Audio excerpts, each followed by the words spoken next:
ഇവയാണ്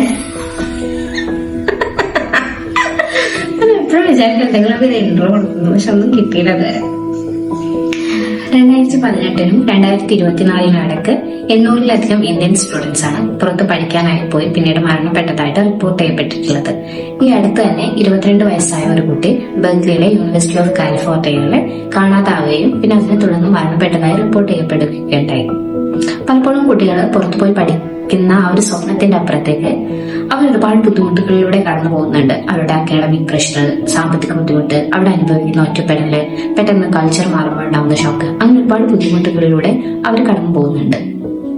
നമ്മൾ പലപ്പോഴും കുട്ടികൾ വിദേശത്താണ് പഠിക്കുന്നത്, അവിടെ സ്വന്തമായി ഏൺ ചെയ്യുന്നു, അത്തരത്തിലുള്ള സക്സസ് സ്റ്റോറീസ് മാത്രം സെലിബ്രേറ്റ് ചെയ്യുന്നതിനോടൊപ്പം അവർ സുഖമായിട്ടിരിക്കണോ അല്ലെങ്കിൽ നമ്മൾ അറിയാതെ അവരെന്തെങ്കിലും ബുദ്ധിമുട്ടിലൂടെ കടന്നു പോകുന്നുണ്ടോ എന്നൊക്കെ നമ്മൾ അന്വേഷിക്കേണ്ടതുണ്ട്. നിങ്ങൾ വിദേശത്ത് പഠിക്കുന്ന ഒരു കുട്ടിയാണെങ്കിൽ നിങ്ങളുടെ റിലേറ്റീവ്സിനായിട്ടും ഫ്രണ്ട്സിനായിട്ടും ഒക്കെ ഒന്ന് കണക്ട് ചെയ്യാം. ഡയറക്റ്റ്ലി അവർ നിങ്ങളുടെ ബുദ്ധിമുട്ടുകളിലേക്കുള്ള ഒരു സൊല്യൂഷൻ കണ്ടുപിടിക്കാൻ അവരെ ഹെൽപ്പ് ചെയ്തിട്ടില്ലെങ്കിലും നിങ്ങളുടെ വെൽബീയിങ്ങിന് അതെപ്പോഴും ഒരു ഹെൽപ്പായിരിക്കും. അതുപോലെ നമ്മുടെ ഫ്രണ്ട്സോ ഫാമിലീസിലോ ആരെങ്കിലും ഒക്കെ പുറത്തു പോയി പഠിക്കുന്നുണ്ടെങ്കിൽ അവരെ അടുക്കളൊന്ന് കണക്ട് ചെയ്യുക, സുഖവിവരങ്ങളൊക്കെ ചോദിക്കുക. ഒരു വാർ വരാനും നാച്ചുറൽ ഡിസാസ്റ്റർ വരാനും കാത്തിരിക്കേണ്ടതില്ല.